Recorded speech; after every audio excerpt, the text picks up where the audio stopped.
naniniwala tayo doon sa kasabihan na habang may buhay, may Pag-asa.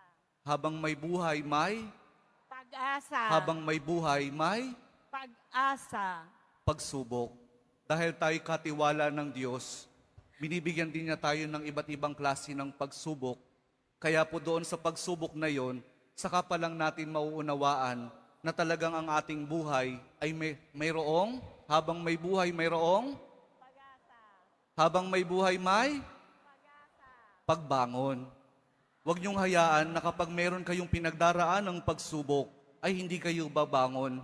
Kailangan meron tayong pagsumikap na pagtsatsagaan natin yung ating mga pagsubok na pinagdaraanan. At kapag mayroong pagsubok at mayroong pagbangon, saka pa lang natin mauunawaan na talagang ang ating buhay, na habang may buhay, may pag-ibig.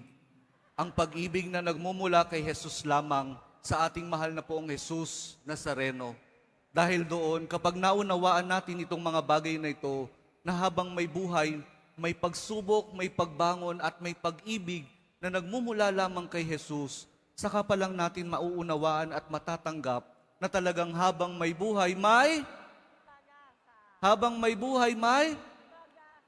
ayaw nyo nang sumagot, pag-asa. Sapagkat hindi po tayo ipapahiya ng pag-asa na nagmumula sa ating mahal na poong Jesus Nazareno. Amen?